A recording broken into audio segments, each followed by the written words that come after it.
record on this computer. Hopefully that's me. All right, so I think we are free to get started. I'm just checking to make sure everyone is in that is in the waiting room. I'm trying to check that waiting room. Y'all are just pouring in, which is fantastic. Come on in, guys. Come on in. No.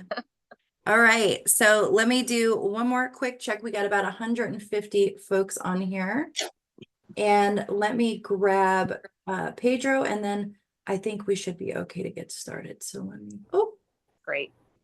there he is. All right, co-host Pedro, you are set. And let me, yes, I want to make him a co-host. Okay, and everybody should be able to see Shauna's screen there. If for some reason you don't, please let us know.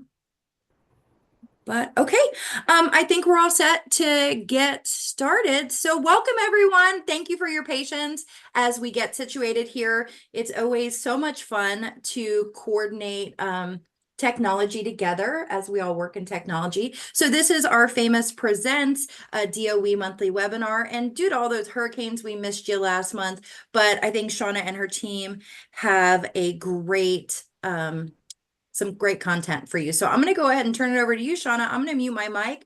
I'm going to do the best I can to keep an eye on those chats. And I know that your team, Shauna, is really good at helping me out with that as well. Okay, perfect. Thank you so much, Katie. And thank you everyone for joining us this morning. I think I see a couple of chats, Katie, about people not being able to hear and things like that. Can you check in and make sure we're all good? Yeah, so I can hear you. For the folks that can't hear, you really need to check your microphone settings and your earphone settings. Yep, someone is in here saying like you're going to get a prompt from Zoom to use computer audio. Okay, got it. We'll work through those. Okay, looks like some are good to go. Okay, see that you guys are checking in. All right. So for those of you who don't know me or that might be new to your role, my name is Shauna Reed, and I'm the Assistant Deputy Commissioner of Data Systems here at the FDOE. And in my role, I'm responsible for monitoring and collaborating with the Bureau Chiefs in data systems around data collection, data quality, and the activities related to those things. And so I just wanted to make sure that everyone was aware of who I am and just introduce myself before kicking this off. I want to thank you all for your attendance today. We really appreciate it here at the DOE and in data systems because we really use your feedback and the things we talk about in these sessions to help us with the things we're working on throughout the year. And having this monthly is also pretty helpful because we can talk about things in near real time or close to, the different guidance being sent out. We can kind of talk about it pretty quickly. So we're really enjoying these sessions on our side. So thank you for attending, and thank you, Katie, as well as the FAMIS board for helping us to collaborate and coordinate these sessions each month. So thank you, thank you, thank you. As Katie mentioned, we weren't able to meet last month because we all had a lot going on with back-to-back hurricanes. And so we'll talk a little bit about that. I'll briefly touch on that in my data systems update that's coming up. But before we do that, I did want to mention to you all some of the objectives of today. The team and I will be going over some student and staff updates. We'll also be talking through some questions and giving you all some nuggets of information that might be helpful, and then opening up for you so we can hear some feedback. Okay. I want to quickly introduce some of the speakers. They are also going to give an introduction of themselves or just a brief hello when they start speaking. But we do have today with me Lisa Milan, who is the Bureau Chief of the PK-12 Education Information Services team. She'll be presenting today as one of the main presenters. We also have Dana Kazi, who is the Bureau Chief of the PK-20 Education Data Warehouse, and she's also responsible for the management and monitoring of the DQ2 processing. We have Chen Liu. She's the Bureau Chief of Technology Planning and Management, and she's also responsible for FLDOE oversight as well as Survey R processing. And we also have Pedro Moreau, who is also going to be helping with some of the student and staff update topics, and he is the manager of the PK-12 Education Information Services team. So with that being said, I'm going to close out this intro and I'm going to go straight into DTI updates, and I am your first update. We're going to talk a little bit about data systems And I can tell you all that I was tasked and assigned the beautiful and honorary role of the hurricane point of contact. We had a lot of fun over the last month trying to work through a lot of the questions that you all had, some of the escalations. And so I wanted to talk a little bit about it from the perspective of Lisa and I. We have fresh eyes in this process. I see someone in the comments asking, what is DTI? Thank you. We use a lot of acronyms here. The Division of Technology and Innovation, that is the division that we are in at the FDOE. And so I just wanted to say that. I saw that pop up on the screen before I jump into hurricane related guidance. So from Lisa and I's perspective, we were both fairly new to what happens when there is a hurricane, what's being communicated out, the time frames, some of the things that were going to be asked. And I think it was a good opportunity for us to be able to compile some documentation around common questions, some of the feedback we got around the memos that were sent out and the communication and the guidance. But before I talk about some of those things, I want to talk a little bit about our role. I know some of you all in the district, just like ourselves and some of our staff members, are new. And when we were going through the closures and preparing for the hurricane coming up, there was a lot of questions, I know, from existing staff, but also new staff, asking us very granular questions, very scenario-based questions. And I just wanted to talk to you all a little bit about Lisa and I's role when those things come up, so that you have some clarity around how we can help. So Lisa and I, especially me as the point of contact, I was tasked with providing clarifications around the memo that was sent out. And I know overwhelmingly you all spoke to me on the calls about that memo and how, yes, it provided high-level information, but you all wanted really granular, specific information to help you locally. Lisa and I can help you all with the guidance that's provided. We can give you clarity around that guidance. We can say, hey, the memo says this, and yes, we can clarify. You can use a standard window. It's the current standard attendance window. You can use the alternative window and the parameters around that. Some of the situational questions, I think it gets into a tricky situation because we don't have the full picture of what happens locally at the district level. And you ask us very specific, pointed questions about, should we do this? Or should we select these dates? Or should we, can we do this? What's going to happen? How is it going to impact funding? Those are fair questions. But from our perspective, we don't have the full scope of what you all have going on at your local level. And we don't want to misinform you and give you guidance around specific scenarios in the event that you may not give us the full picture. So I want to make sure we are clear that we can provide you clarifications on the guidance. We can provide you more information. We can escalate things to leadership.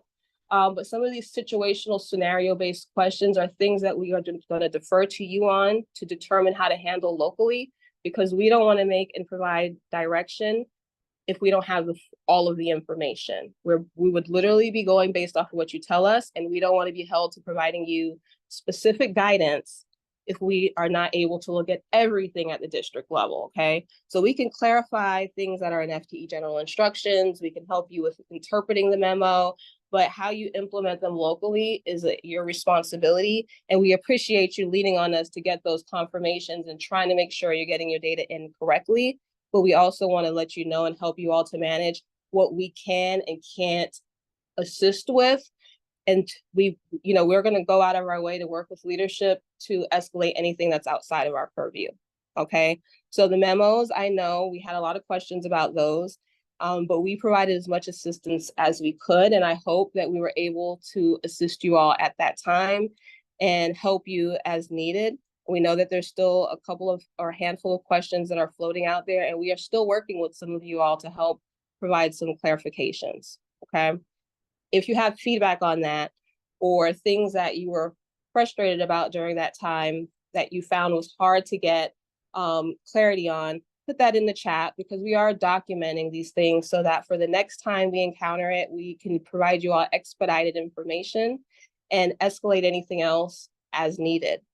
I will tell you before I move on to the other updates, because I don't want to monopolize all the time, I will tell you that we had several different types of topics that came up. So I wanted to express what those topics were so that you know that you are not alone if you were impacted by the hurricane and you had some of these questions.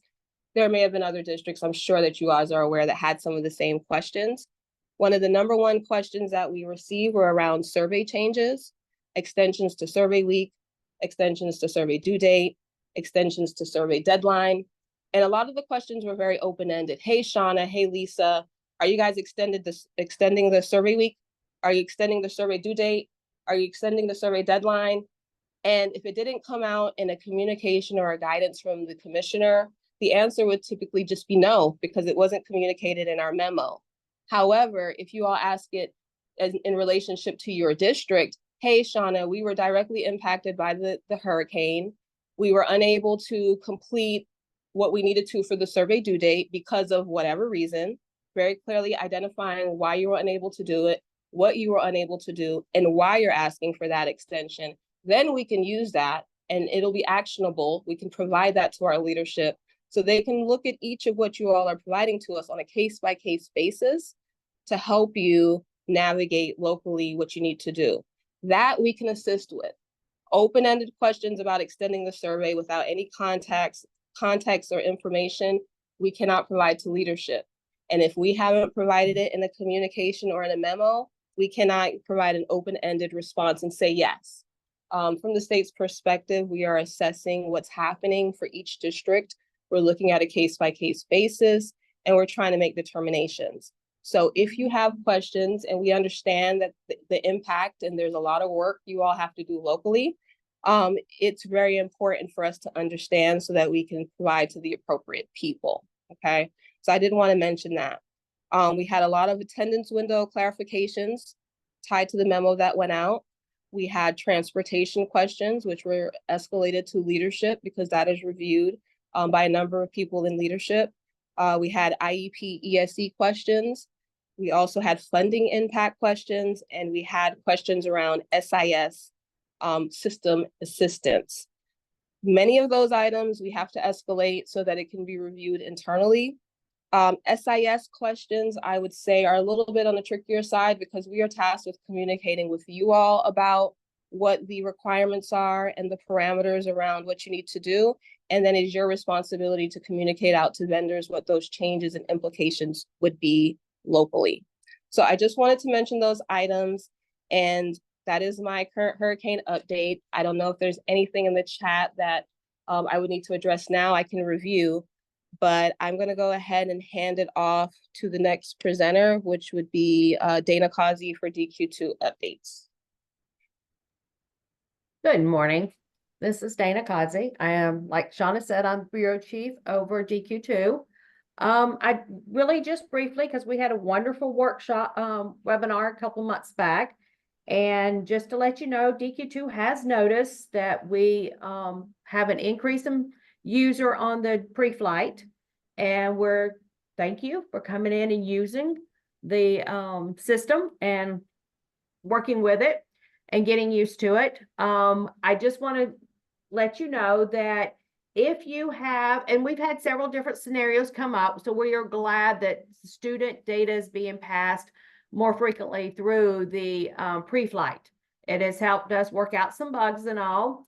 And just to let you know, like, for example, if you drop your file in DQ2 and it passes all the edits and you pull your D file and you drop your D file on the mainframe and they give you an error, you know, an edit pops up over there. Let DQ2 project know that this happens so that we can get with the DQ2, the DQ2 team can get with the mainframe team and see what the difference in the edit is. See if one of us missed a piece of it. And so that we can keep our edits in sync. And that's the only way sometimes we find that is for you to let us know that we've got an edit out of sync with the two systems.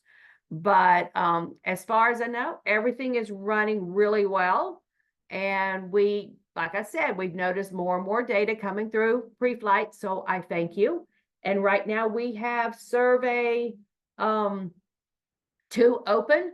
So we are watching data drop daily in that area, and let us know if there's anything we can help you with. And is there anyone that has any DQ2 questions before I pass it off to the next person? Just quick questions, please. Okay. All right, thank you. Thank you, Dana. Chen, we'll hand it off to you. Hi, happy Friday, everyone. This is Chen Liu from the FYID side of the data system.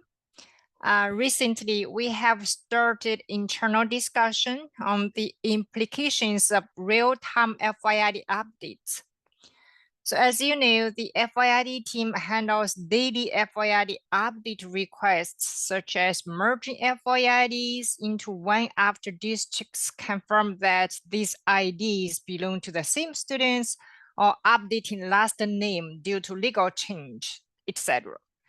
So I would like to hear any questions or concerns from you regarding the real-time FYID updates for survey data. So please feel free to share your thoughts with us so we can provide guidance. You can send your questions or concerns to FYIDproject@FLDOE.org email, or direct your question to EIS team. And then the next thing is that I also want to check with you on our annual FYID extract file that we provided you early September. As we indicated in the file release email, the extract file includes the most current and active records from the FYID vault for your district. So this is the first annual extract file that we share with you. So I would like to hear your thoughts or questions or suggestions about this file so we can make it better moving forward. So that's all I have for today. Please let me know if you have any questions before we move to the next session.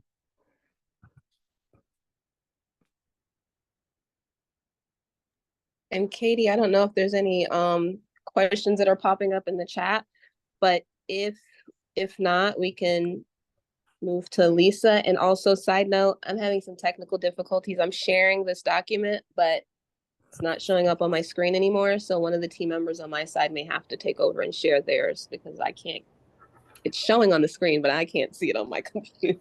So I just wanted to mention that. If there's no questions, then I'll hand it off to Lisa. Okay. Thank you, Shauna.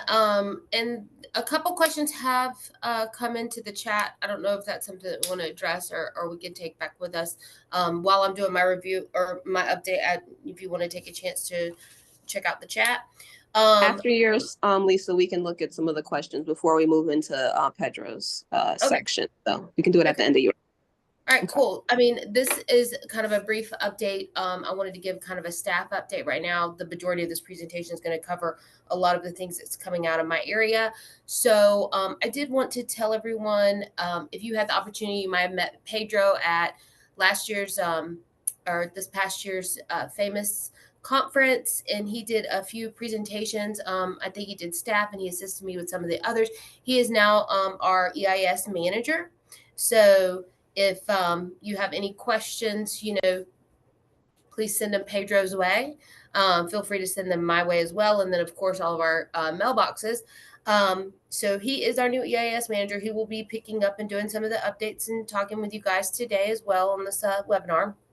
I have Keitra Robinson, who's been promoted, and she's going to start supporting the staff side of our data collections. And then I have a new program specialist, Brittany Horsey. She's going to be supporting student. And then I do have a new FTE class size manager, Tyrell Smith. So I just wanted to kind of take this opportunity for this update and just let you know, we've got some new staff. We've got some, transitioning of staff, and just kind of wanted to put those names out there for you to know. So Shauna, do you want me to pause there? Yes, we can pause there and take some questions. And folks, if y'all want to unmute your microphone to explain your question, please feel free to do that.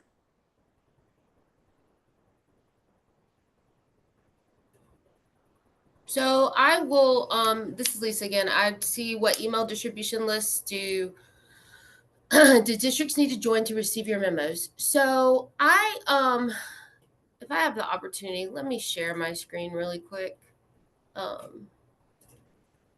Shauna, is that okay with you? Yeah, mine is. I don't think mine is showing anything right now, so I think you can take it. Yeah. Well, I see like a blank document. So what I want to show you guys is we send out. Actually, this is something that Keitra did. She's one of the program specialists on the EIS team, and she continues to do this right now. So you may have emails from her. We do, several reconciliations throughout the year. I'm just going to pull up one for Bradford.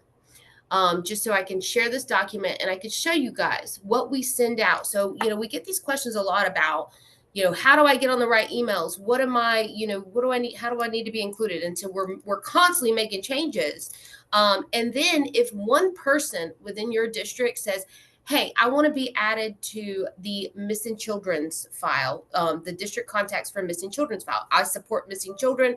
So I want to be, I haven't shared anything yet. Thank you. That I lost my train of thought though. Sorry. Yes, if one person within a district says, hey, I want to be added to a file, we typically send you this entire contact sheet to say, okay, well, if you're going to be updated to receive information from missing children, let me just go ahead and send you this district contact list. And if you have any updates, and we send it to the people who are already on this list so they can see what changes are being made. So now I'm going to share my screen so everybody could see this. And if you're, can you guys see my screen? Yeah, we can see it, Lisa. Okay, great. So we break this out. We have multiple contact lists. We typically send everything to MIS directors and MIS student database contacts. And that is pretty much what we have on our listserv list. So our MIS directors, our student database contacts. We also have student database contacts if you're actually working down in the data. We have a staff database contact list. We have a FTE contact list. I'm looking in this first column to the left, a class size contact list, district contacts for student identifiers, Appendix T. If you get requested, if you request to be added to Appendix T, we'll add you to that.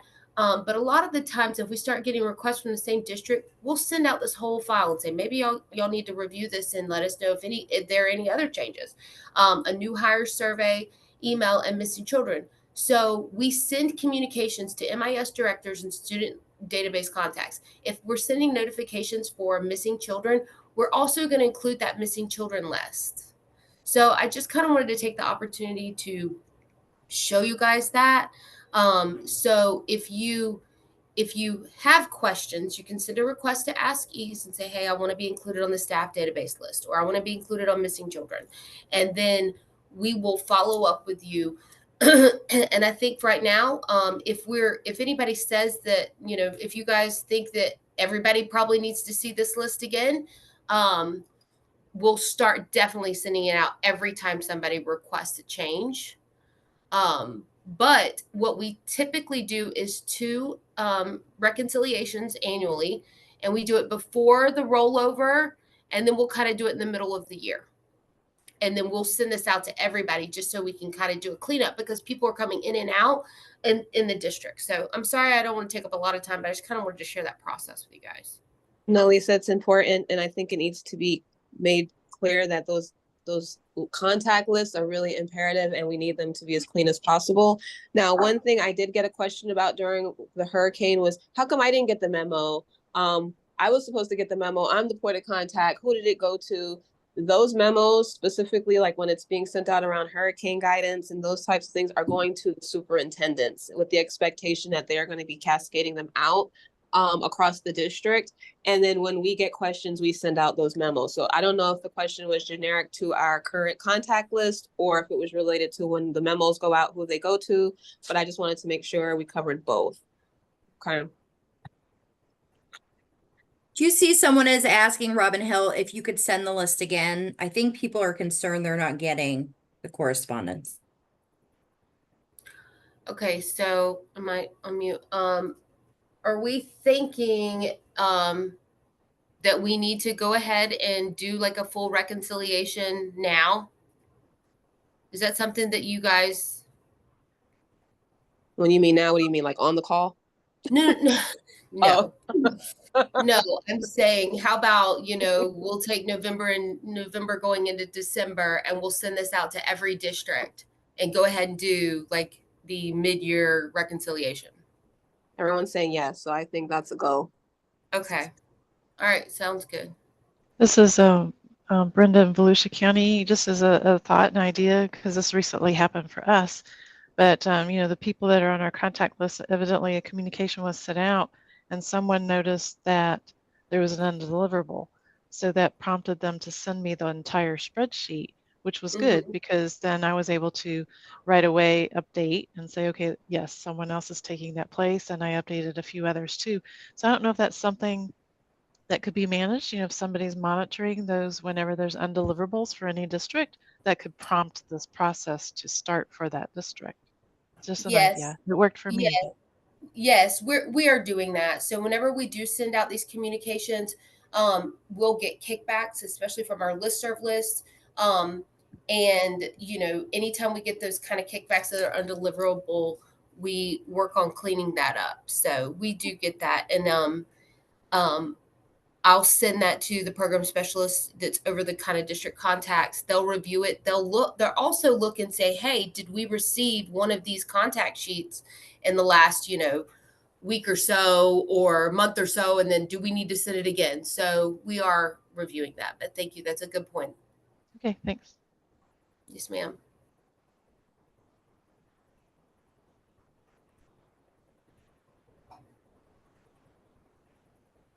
Katie, do you see any other questions that maybe we can answer before we move on to the next topic? I'm trying to navigate to it, but that's a lot. I know, I'm looking too. It's just as I scroll down, they scroll up. So Hi, this is Mayor Chami. I think I saw two questions related to the FOID. Okay. The first one is about the response time for the merge request. I'm glad you bring this up. That's our currently internal change on our internal process. In the past, we used to respond to the merge request within the day, but now we gradually moved to the bulk merge procedure, kind of revised procedure. So it's not very stable yet. That's why we didn't make a big announcement on that. So anyway, so for the bulk merge request, we try to get back to you within 3 days. But with the new method, it's more accurate and reduce the manual work. So that's we want to share with you, and I will send more information on our next webinar about how to participate in the bulk merge, our piloting merge project, and also more details about this procedure. And then the next question is about the DL, District 97 response time. We know it has been an issue, and we have been working with the DL to improve the process, and I will plan to involve the Early Learning Coalition on the merge process confirmation and updates request. So we also will share with you once we have updates about this new process. So that's two things I saw on the chat section regarding the FOID.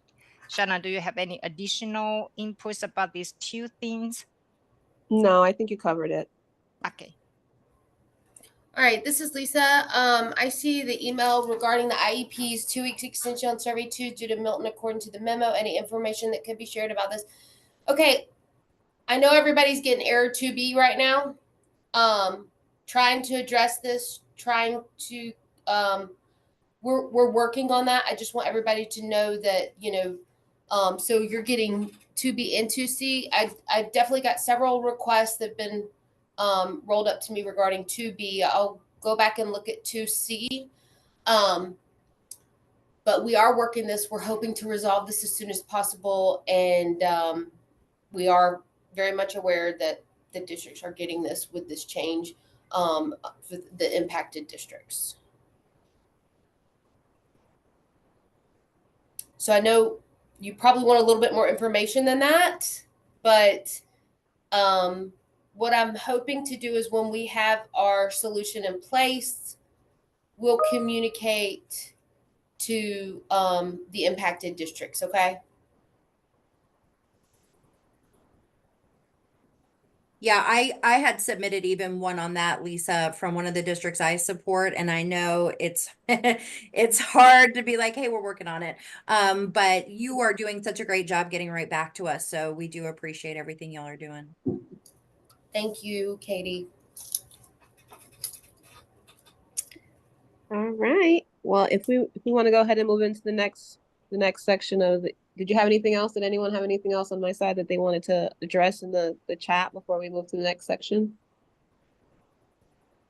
And some of the questions we are monitoring, and we'll reach out to some of you all on some of those specific questions because there are some that we want to talk through with you guys. So we are seeing some that we're probably going to reach out to you directly on.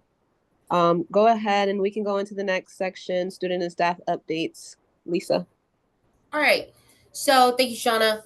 Okay, so we're going to talk about what we have changes to the student staff database. I'm going to pass that over to Pedro in a minute to just since our last webinar, what changes, what cleanup. I feel like Appendix T, or not Appendix T, excuse me, Appendix L and Appendix I are one of those that we will always probably talk about with changes.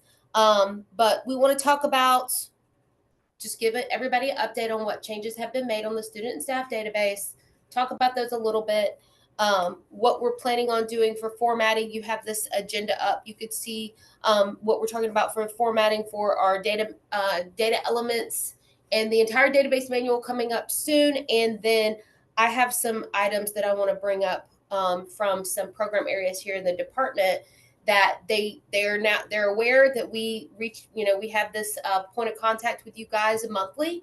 So they're kind of sliding me some things to say, hey, get some district impact, your feedback. And I think that's great because I think that's one thing that we like. I definitely like it when somebody asks my opinion and it impacts me.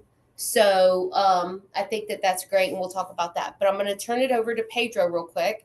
And he can go over the changes. I don't know, Pedro may or may not share his screen for student and staff updates since our last webinar in September. Hey, good morning. Thank you, Lisa and Shauna, for the introduction. I just sent a request to share my screen. I'm not sure who has to approve it. Because I just wanted to share a little bit of the changes so people could see has been happening in the database since the last webinar.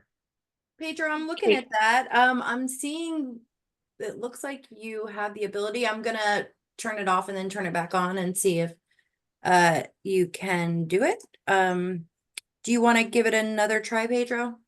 Let me go ahead. Yeah. Seems like I can now. You can? Yes. Oh, perfect. Okay. And you'll see my screen? Okay, good. Yes. All right, so quickly, I wanted to, we had a few updates to our database since October. September was the last time, I believe Lisa gave updates to the database. So I just want to go over those quickly with everybody. Keep in mind that some of these changes that I'm going to show were subsequently updated in a later update. So some of those might change, and keep in mind that today I will also be submitting changes to the database. I have a couple of those for both student and the staff database. So really quick, first I want to note that in October we changed our student assessment format to include a few test scores at the bottom of the format. So this was also updated in the applicable edit. Off the top of my head, you have to apologize to me. You have to excuse me because I don't really know all of the specific edit. But this was also updated in the appropriate edit. I believe it was updated. It's in one of the next updates that I'm gonna walk that I'm going to talk about. And this was cleaned later on, so this was modified. So we don't really have to go over them right now. So student membership, we removed code P from the applicable codes for edit 12. And same thing we did for student transportation edit 19.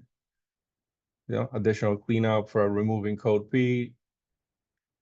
Also, we had a lot of modifications regarding withdrawal codes and our edits. This was a big effort on our part.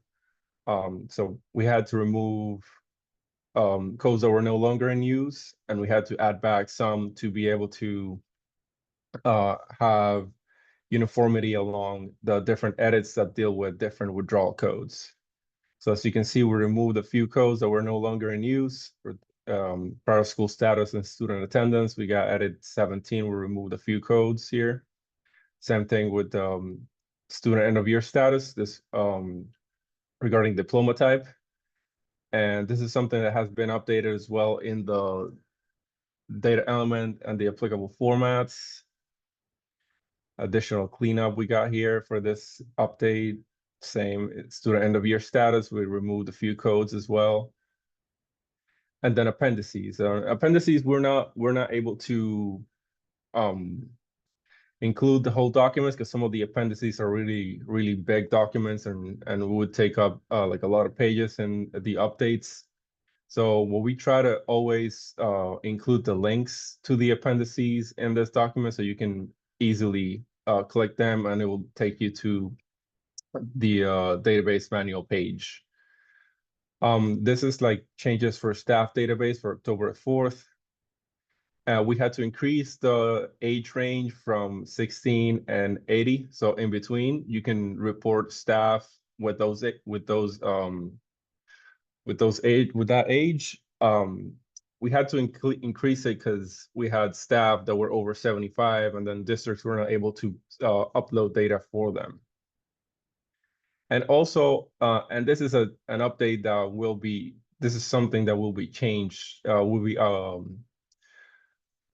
updating today as well, because we changed it to 100, the salary annual to be greater than $150,000, but we had to increase it to 175, because same issue with as an age. We had a staff member that was earning more than 150, so we had to increase that to accommodate that situation. That met those job codes. Mm-hmm. And then for student, we also have updates for 23-24. This was additional cleanup that we did as requested by the program areas, that we had to update the database to be to have all documentation reflect the same number of changes with the codes that were retired previous to 24-25.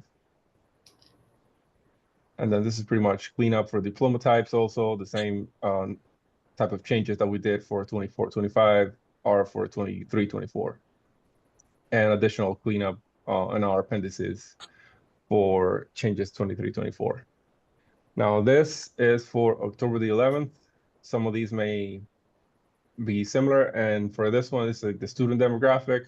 We added a requirement to have the match between the student demographic record and the student course schedule to include data element, district number, current enrollment, fiscal year, and then district of instruction to equal as to district of enrollment. This was additional cleanup here. Additional cleanup, then we added for student demographic, added 54. We have pretty much the same cleanup as we have for edit 52. Adding the new data, not new data element, just this data element to match the student demo and student course schedule. And for here, it's a pretty similar one for edit 56, including additional data elements to match the student demographic and the student course schedule.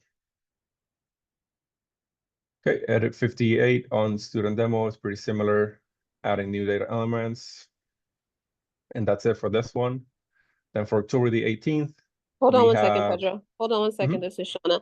If you guys have a question as he's going through, you can come off of mute and ask him quickly before he moves to the next item, okay? Of course, yes. All right, go ahead. Oh, sorry about that. All right, no problem. So now for October the 18th, we had a few changes to student assessments. This was to include the codes that were added. If you remember, this is what I talked about on the format, on the changes that we did on October the 6th. So if you show you real quick, this is here, the IBP test code. So you have the codes here, and then the edit changes were updated on October the 18th for student assessment edit 34. So you got the codes here to match the ones in the formats. And then we had additional cleanup for the student demographic and state validation edit 5A. Again, adding the district number current instruction to match student demographic and the student course schedule records. So edit student for 5B is the same. So we're adding student this district number current instruction. Going forward we had changes to appendix FF. We had a lot of changes to appendices throughout the year. So pretty much some of these appendices are updated pretty much every month or every 2 months. So keep in mind that even though you might not have changes to edits or data elements, we might have, like, more often than not, we'll have a change to an appendix or a modification or an update to it based on what the program areas communicate to us and we make available to you guys in the districts. Hey, Pedro, this is Yes. Lisa. So I see a lot of people commenting in the chat that they can't see your screen. Has that been addressed? And if you can't see Pedro's screen, I do see that somebody put in the chat the location for the database manual update documents. So you can access them, review them at your leisure. But I just didn't know if everybody could see Pedro's screen at this time, or if we need to give a minute so everybody, I guess you need to click on his name at the top of the screen. Is that what I'm? Yeah, so Hearing- either Shauna can stop Has a couple of sharing. tabs. Yeah, because two people are sharing, it lets you choose between whose screen you want to look at. So at the top, it says Pedro or Shauna. Shauna, if you just quit sharing, it'll probably just default to Pedro. I stopped sharing. Okay, perfect. So Okay. if you still can't see, let us know. Okay, perfect. Pedro, I might have caught you at the end of the updates for student and staff. I got this one. I just have a couple more All right, for go ahead. October the 25th. So some of these make sure that you note in the kind of like the title pages, because in the same document we sometimes include changes for the 24-25 or the 23-24 database, depending on which database we're updating. And also it includes some might include changes for student and staff. Staff less often, student we have like changes to student database often. So this one was a change to adult test subject content as a data element update. And you won't be able to, for data elements, you won't see the changes highlighted as you're able to see with the edits. That's just the way we are able to generate this document.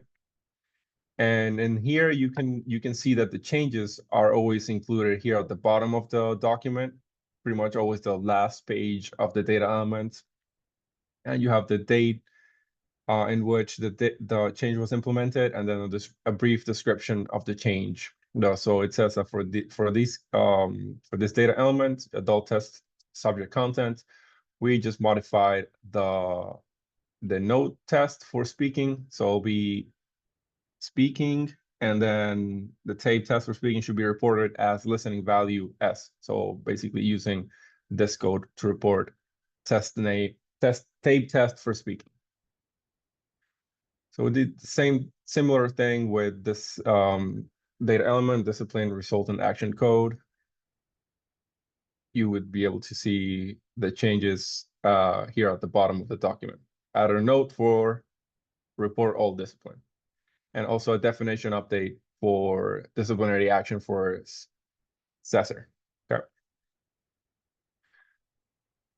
So there's an additional modification to another data element. These are for the WITS database, but we also maintain it and we make it available to you guys through the communication that we receive by the program office.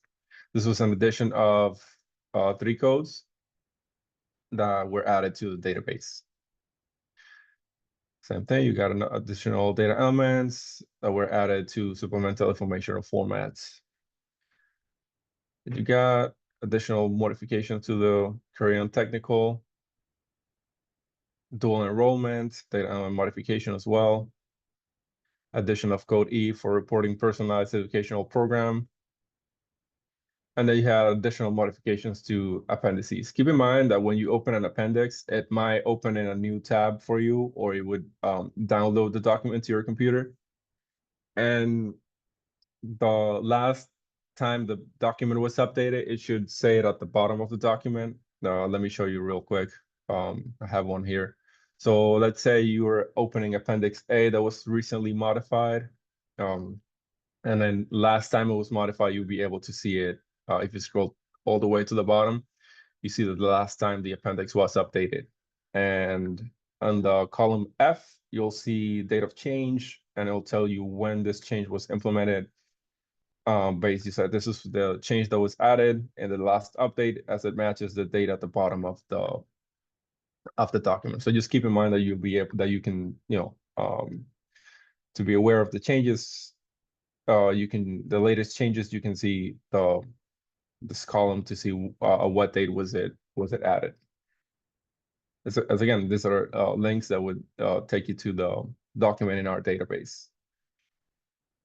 We had additional changes to our staff database on October 25th. I know that during FAMIS, we didn't have updates to the database outside of regular cleanup, adding the DJJ district and some rollover changes that we had, but not really like changes to the database itself.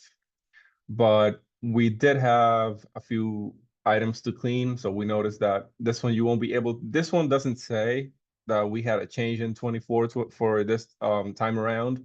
But what happened with this data elements, and make sure that you can review it in your own systems. This certificate type, we had an issue with one of the codes that had been duplicate. I believe it was code TD was duplicate. So we fixed it and we actually restored the codes that were that we had to be that had to be in here originally, right? So I believe TA had been removed and we had to just put it back. That's basically what happened with this data element. And then for 23-24, again, this is additional cleanup for a database for October 25th. And that was only to update a couple of the appendices for the 23-24 database. Okay, so for November the 1st, I only had a couple of updates to share with Appendix O and Appendix L. That was it for this round of updates. And this is the last one that I'm going to be talking about. I'm not going to talk about today's updates because I still have to do some cleanup on those, and you can check those by the end of today, or if you want, you can just check those on Monday when you come back from the weekend. So for student demographic, we had additional modifications to the language of the edits. You got edit 5C up there. We corrected the headers because this is actually a state validation rule, not a reject. So edit 53 was modified in this portion. And this is the same update that we did that I shared with you previously, adding data elements to match the student demo and student course record formats. And this one for student demographic exception, edit 60, we removed the primary instruction responsible reading because this data element was removed during the 24-25 rollover. So this additional cleanup that we had to do. So it was removed from this edit. And for student end of year status, we modified it, edit 16 to include WCO codes and WOC for withdrawal reasons. Same change for diploma type in edit 32, and additional changes to appendix DD with courses eligible for weighted FTE. And that's it for all the updates that we've had since the last webinar. I just wanted to share quickly with you that we will have an upcoming changes to the look and feel of our database. And just to give you like a quick overlook of those, it will be changing. Initially, we have changes to the look and feel of the data elements. So they won't look like, let me just quickly find oh, this is not what was supposed to happen. Okay. To the look and feel of our data elements. And we're gonna change the design from this look and feel to this one. Let me just share it with you, just to make it more uniform and easier to read. Again, we welcome feedback, of course, from you guys, since you are the ones relying on this documentation to do your work. So basically, this is what we're trying to go with. We're gonna like change on the colors, the way the codes are organized, and how the different descriptions look, and also the different requirements to make it more comprehensive in a table format instead of having it listed as bullet points. You got here the surveys, just to highlight different sections, because you got the different surveys for which this data element is collected, the different appendices that are used as a reference for it, and then at the bottom, a description of changes. As you can see, this data element has been changed quite a lot, but I chose this one because it has like all the sections like very well visible here. So I believe that's it for all the updates that I had. If you have any questions, just let me know, drop them in the chat, or we can address them later. And then I'll pass the mic Adrian, to the next speaker. One quick Yes. question, since they told us to interrupt, talk. At the August 8th meeting, it was mentioned that survey N would be discontinued for this year, but I noticed it's Yes. Oh still my gosh. everywhere. Thank you very much for saying that. I Thank you. completely I'll forgot hush to now. mention it. I completely forgot to mention We could that. This get is an effort. confirmation when we're. Yes, that's an effort that we are currently on right now. So yes, survey N is completely out. So we're not going to be collecting survey N anymore. So survey N will be the only survey in which you'll be submitting staff email addresses. Could you? So right now we're on working front through paper, like, could you actually on the website mark that it's discontinued in some way, so that way we have something to give to our districts that We are say, going to, if you go you. in here, the database, our database manuals, for what I could, we're still reviewing all of our documentations to remove the references to survey N. But off the top of my head, I do know that we have in the formats for staff, we have staff email address formats. This one still has the reference to survey N in here, but this will be removed. We expect to have it removed by next week or the following week to have every reference to survey N removed from our database. And we'll be sharing, of course, those updates in our Friday database updates.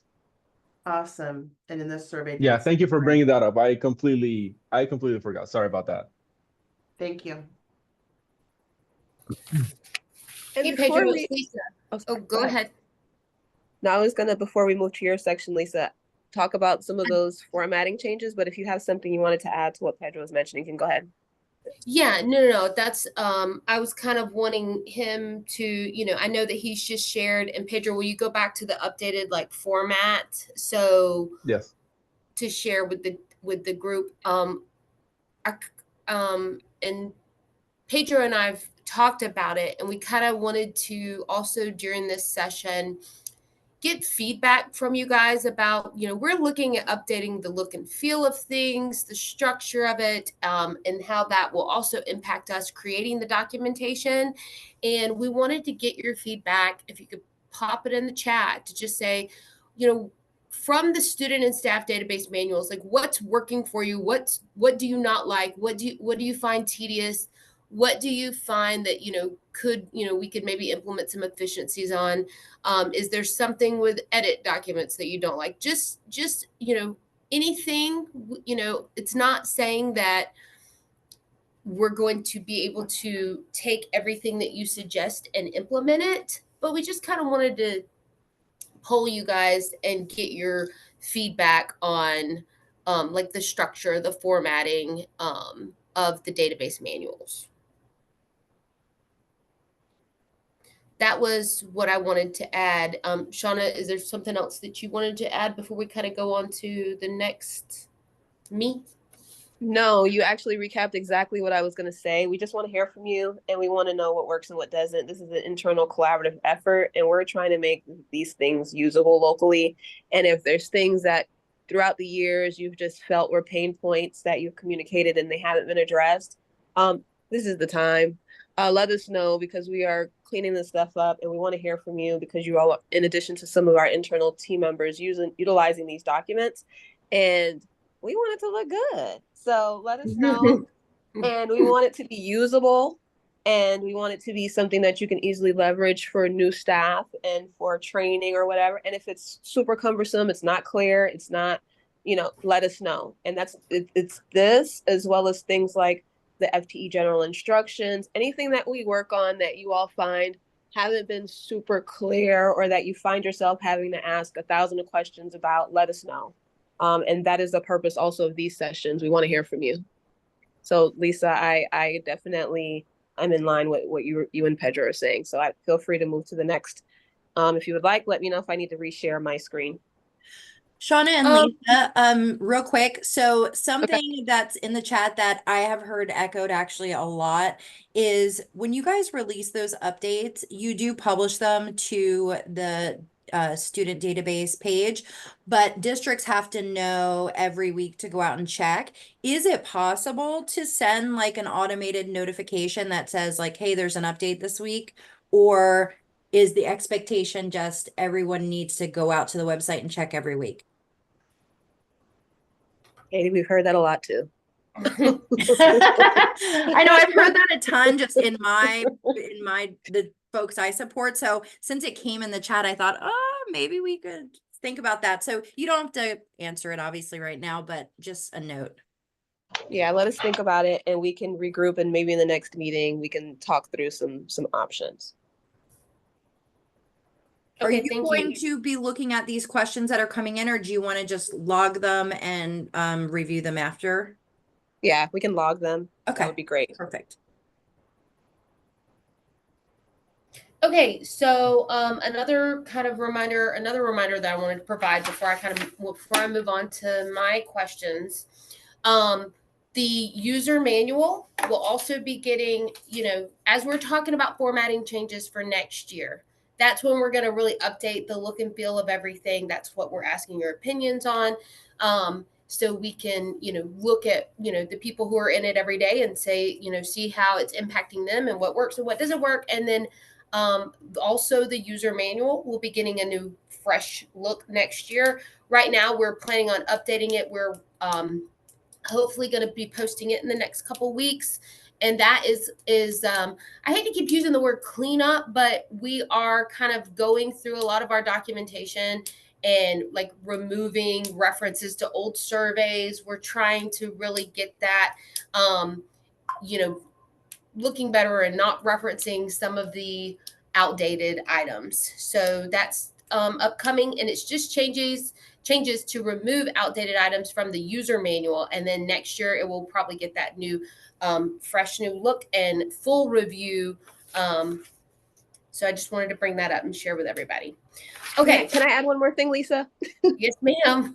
Can you guys also do me the favor? If you're reading through our edits and there are things that are conflicting, examples that are not aligning, there's things that just are not clearly expressed or clearly communicated through those edits, or it's confusing when you guys try to code against it or provide it to vendors to code against, please let us know.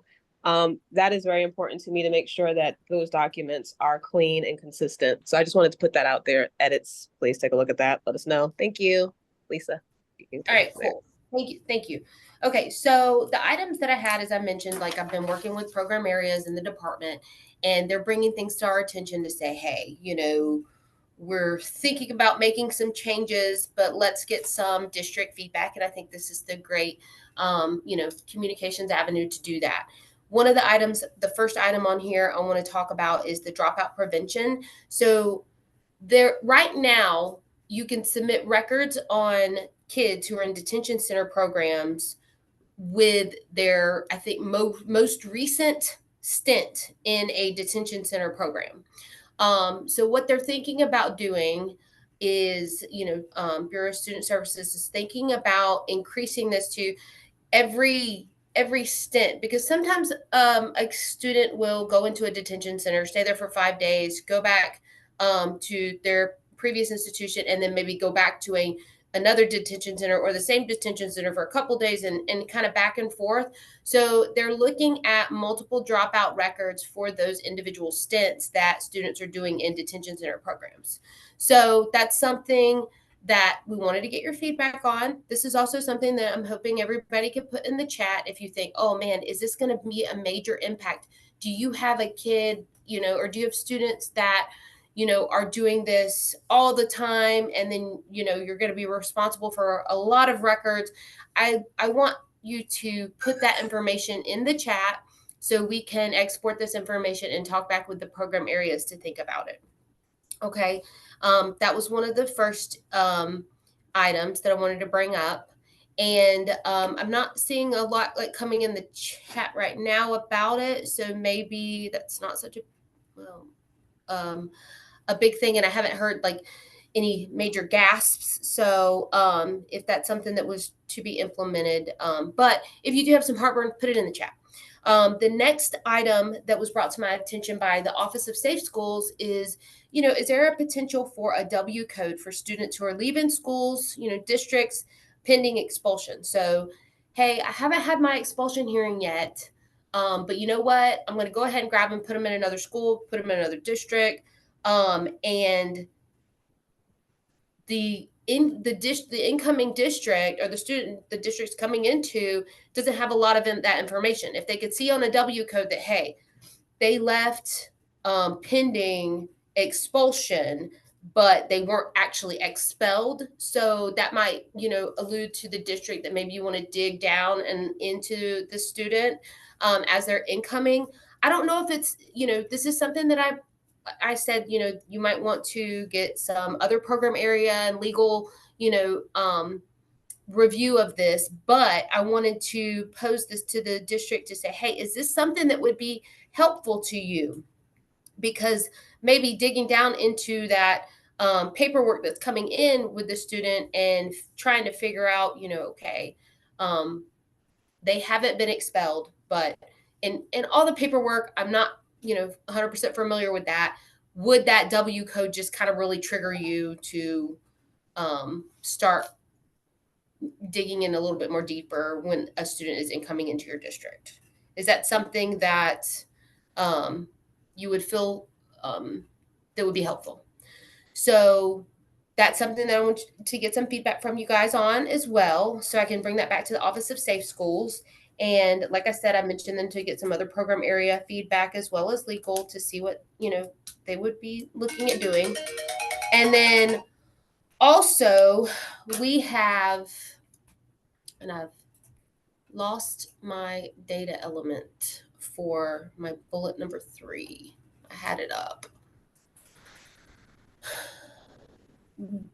So annually, my FTE class size team, has a, attends a conference at the Auditor General's office, and we go through items that changed on the FTE general instructions from the prior year, because they're kind of behind a year because they're waiting to get all the data.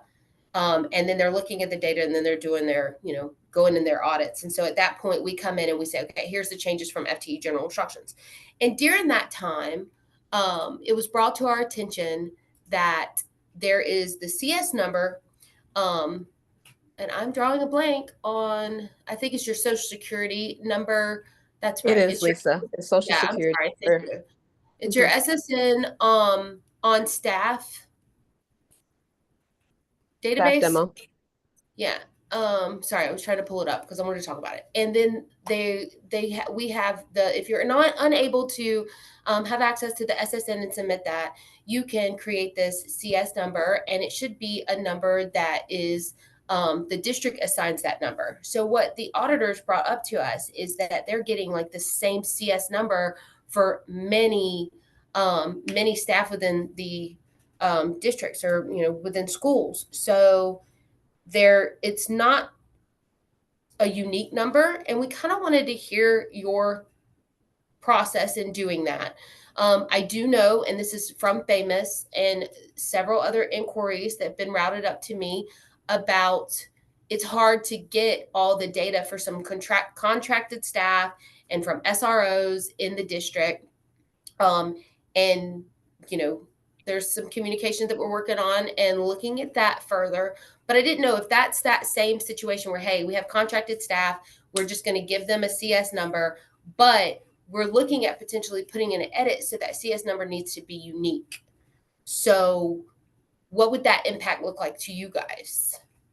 Are you using a single CS number for anyone in your district that you're unable to get a SSN for?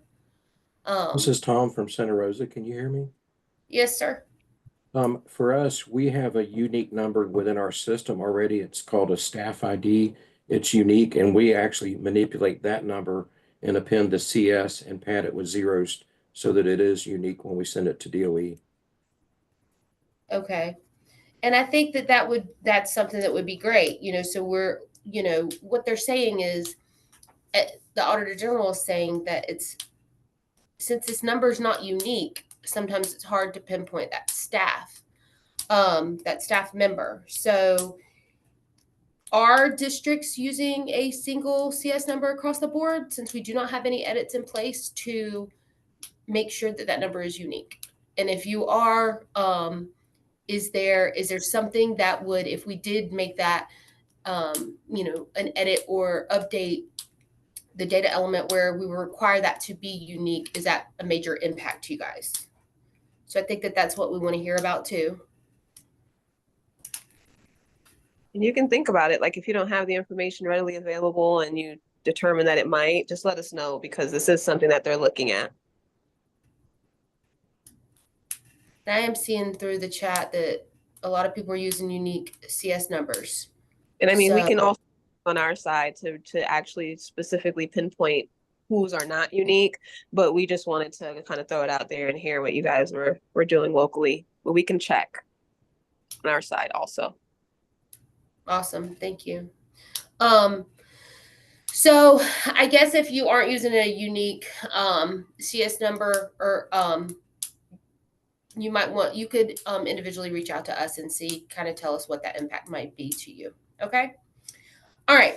Another thing that we wanted to bring up. So this is something that I haven't had experience with, and I know I'm just going through these things. So I'm so glad that the chat, you're giving your feedback in the chat. Like, I don't want to, after I kind of go through these, if we want to kind of like, everybody wants to kind of give maybe some feedback. There's nothing that we've done so far to implement any of these changes. It's just throwing it out there into the atmosphere to get some feedback on. So my next item is impact of creating a new format. So I have been in this position a couple years now, and I have not, worked on creating a completely new format. I'm not going to go into specifics on what this format would be and what it would include. It would have data elements that are being collected on other formats, but what would that lead time need to be for your districts to get that implemented is something that I think the real big focus is. And would you feel that would be a major, you would need, 2 months to do it, you would need 6 months, and then just kind of thinking that through on what that would look like for you, and what kind of lead time you would need.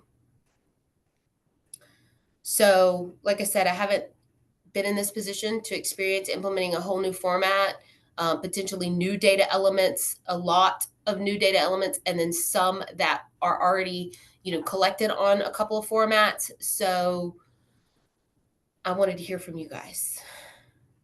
And my last item is so class size teacher apprentice. All right, we're in survey 2. We're in the middle of survey 2.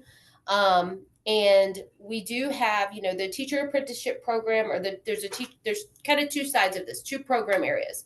We've got the class size area, which is dealing mostly with the finance office, and then my FT class size team, with being able to identify classrooms that have a teacher apprentice in them. And then also there is a kind of Bureau of Educator recruitment side of things, that there is this bonus associated with teacher apprentices. So I wanted to reach out and see with you guys, is this program, I think, was established a year ago, maybe longer, but it hasn't really got kicked off, you know. And I think right now maybe there's about 5 or 6 districts, to my knowledge, that are participating in it, and then we'll have teacher apprentices this year.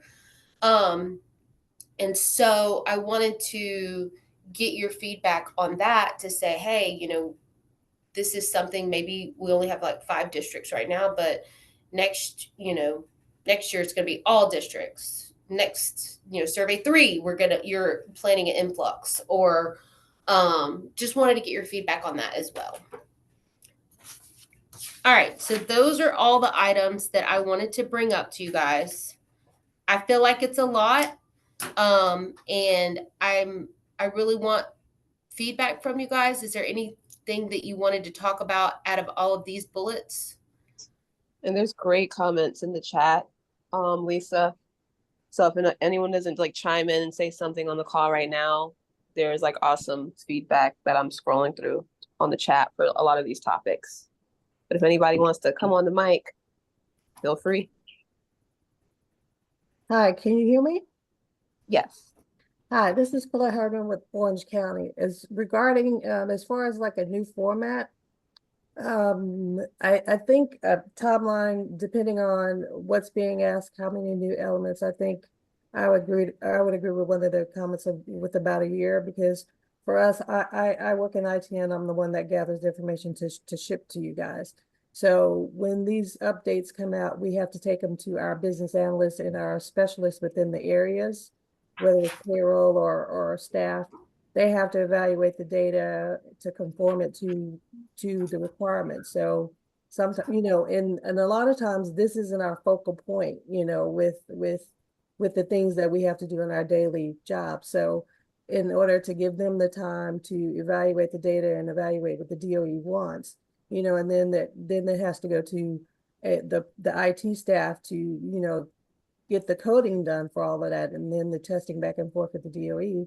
So I would agree with, just depending on, like, again, depending on the type of data that you're going to be requiring from this new format, I would think a year would be a good time to, you know, get the districts familiar with whatever you're whatever you're asking for, give the IT staff the time to develop it, and then give them also that time to air it out with whatever errors that may come back from in the testing process with the DOE.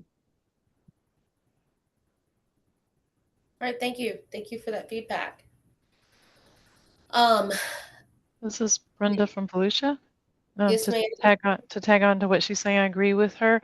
I think, you know, back in the day, many years ago, we used to workshop these items too. So if there's talk of a new format, then the DOE would kind of workshop that or announce it and begin discussing that with district input. So even as you're Yes, I trying to put the remember that. format together, you know, you're telling us why you think you need a format, what elements you're thinking needs to be, you know, you do the preemptive outline and work to tell us what's the intent, what is it trying to collect, and why, what's the purpose.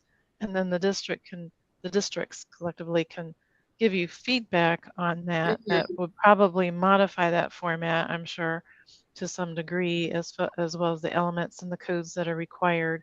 And then with that, then you have a pretty good idea of, you know, the districts can then probably be more precise about, yeah, we need a year for this one, or this one's something we can maybe do in 6 months. So I think once the details are shared and the feedback is provided, it will probably help clarify those questions you have.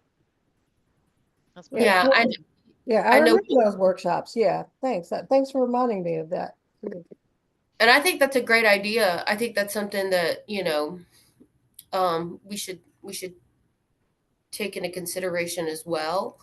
Um,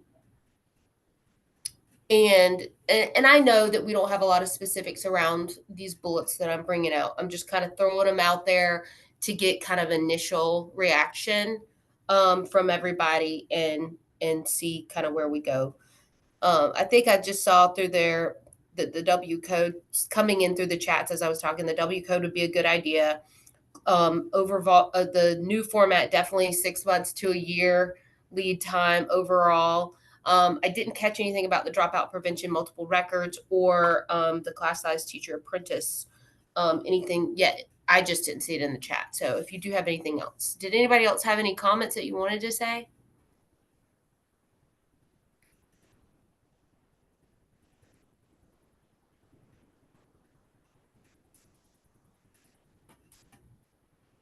Let me see. Do we have any?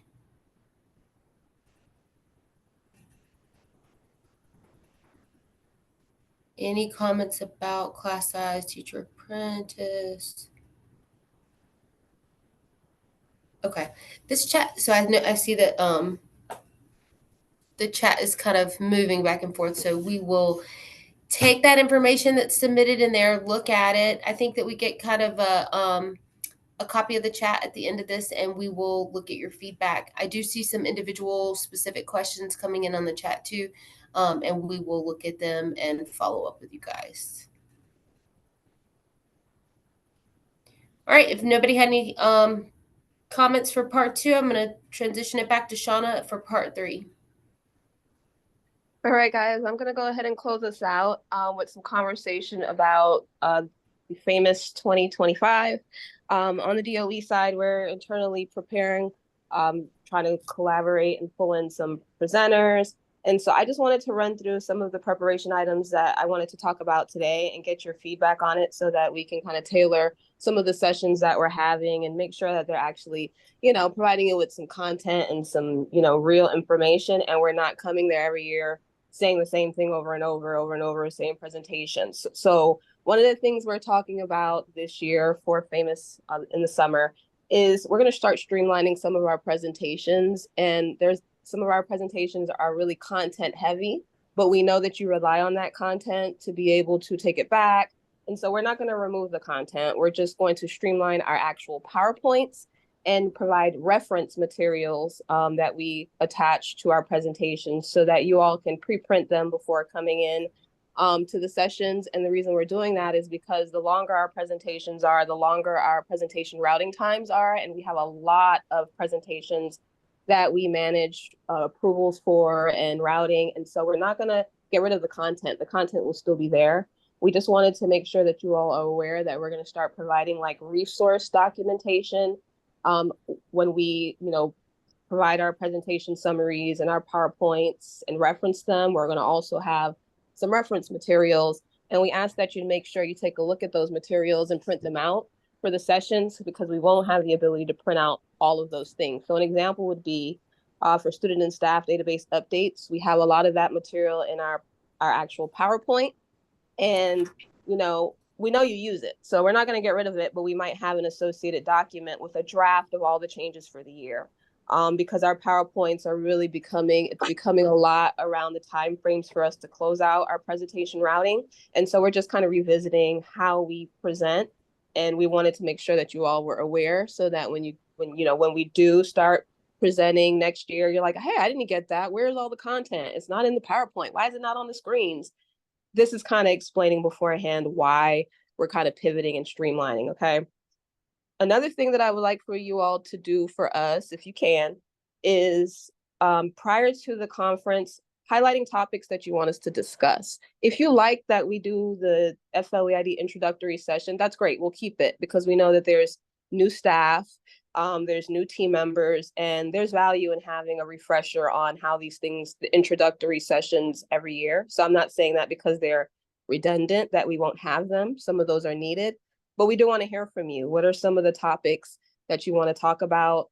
I'm also kind of open to hearing if you want to do less presentation style, more training lab sessions, you know, getting in the weeds on some of these things that we talk about all throughout the year. We get to FAMIS and we have that limited time together. I want it to be useful, and we are talking about things each month. So it's a great opportunity for us to get together and really collaborate and knock things out. So if we want to do training lab sessions, we can. If there's value in us having vendor sessions so that we can start talking about innovation. You all bring up APIs a lot. How can we leverage APIs? How can we streamline some of our processes? This is our opportunity. So if you feel like DOE, every year you come and we want to hear about this, but you never talk about it, let me know. For example, I've heard in some of the sessions you say, we submit data to the department, but then when we look at the reports online, none of our numbers are lining up. What is this? But there are some filters and business rules that we apply in reporting. So maybe the reporting team can't make it to FAMIS, but we can have, I have it down at the bottom in our lab session, our lab rooms. Maybe we could have virtual call-ins where we can have people available at that time here at the DOE so that they can answer some of those questions. We're trying to do something new and different while also addressing the things that you really need to have addressed. So let us know if those are things that you would be interested in, and we can expand what we're doing. Also, program area presenter suggestions. If there's a certain group or office or subject matter that you've been having difficulties with, you never see that particular program area represented at FAMIS, please let us know, and I will work internally to make sure we have representation either in person or virtually so that you can get some of your questions answered. And so I just wanted to bring that up and, you know, bring it to the forefront and get some ideas because it's really early and we're trying to pre-plan for the upcoming year and we want to hear from you. And Shauna, to add to that yes. really quickly, because I am seeing some comments. So first of all, Okay. FAMIS and DOE do recognize the importance of having and continuing to have that new MIS data person path. We did that for the first time last year and the feedback on that was phenomenal. We will continue to do that in the upcoming year. Secondly, something that we might be able to address, Shauna, is what sessions need repeats, because another feedback I get is, oh no, there's 2 good sessions happening at the same time. So we usually repeat like the big ones, student database updates or some of those, but are there ones that you guys noticed last year or the year before that did not offer a repeat that you really needed? And so we try not to put the big sessions up against each other, but sometimes it's unavoidable. So that's the second thing. And then the last thing is we're getting every year, and even on this chat, I see we're getting questions saying, why can't we have the presentations early or at least the agenda out earlier? And so I can put the agenda on the app anytime, but the DOE's approval process is, as Shauna mentioned, very lengthy. So like she said, we are starting early. We are only in November and she's already talking about it. So the goal, of course, is to get this information to you guys as quickly as possible, and we'll continue to work towards that. It's just going through whatever process she has to go through. Okay, I just wanted to address those items because they are themes I even see in the feedback from the conference. Okay, perfect. Perfect. If you have presentation ideas, you can put them either in the chat or you can send them to Ask EIAS, and then they'll funnel them to me and we can review as a collective so that we can see what we can do around some of these topics and subject matter. Okay. And if there's any technical sessions we need to have, if there's things we need to talk about related to the edits or whatever it is, sky's the limit, just let us know and we'll try to work in what we can. Now, as far as the FDOE lab rooms, I didn't get an opportunity to come to the session last year or come to the conference last year, but we want to leverage those rooms and really give you all an opportunity to have one-on-one customized assistance. But I know that there's a little bit of clunkiness around some of the lab room operations. We're in conferences and presentations, people might not be there. So we're trying to revamp how we utilize those lab rooms. We're also trying to have virtual call-ins with other expertise, with people that are not there that can maybe be represented. We also are going to try to come up with a better way of scheduling the time with the presenters and the team members. And then also outside of data systems, there's the other FDLE offices. Also make sure that they are aware of some of the activities that are going to take place in the room and the engagement that we are looking for with districts when they are in the FDLE lab room. So we're revisiting some of those things. We could do things like reviewing those contact lists. We can review report inventories. What do you use? What do you not use? We can look at draft documentation. You know, again, we're open to ideas and we're starting early. So we want to make sure that we take what you say into consideration when we start tailoring our presentations and, you know, our sessions. Any items on that one? Any questions? Because if not, you got 30 minutes. We'll let you go early. I don't have anything else on my side. Lisa, Pedro, Chen, Dana, if you have any other side notes that you wanted to mention, feel free. No, and go ahead. Well, for the folks on the call, so this chat is saved and it's going to be shared with the team from DOE on this call. So as they review those, they can circle back with answers to any of these questions, either contacting you directly or on our next meeting. So don't feel like if your question didn't get answered live that we're not going to see it. And so the folks on the call is this agenda that you shared available somewhere that they can have it for their records? Yeah, we can make it available to you, Katie. Okay, so just like we did last time, the recording from this meeting will be posted on the FAMIS website, FAMIS Online. And when Shauna sends me the agenda or any other corresponding documentation, we'll get that posted as well. Thank you for your great feedback, your comments, and attending. We're really happy to do these sessions, and we're not going to have one in December. We're going to pick back up in January. Perfect. Well, as always, thanks to the DOE team for partnering with FAMIS to keep the dialogue open. We wish everyone on the call, hopefully a restful and wonderful holiday. Hopefully no hurricanes coming, knock on something. And just thank you for thank you for all of your hard work, everyone. I know this is a thankless job sometimes, but you guys are pretty great. So Yeah, thanks so thank much. you. All Thank right. you, everyone. Bye. Have a great day. Thank you, guys.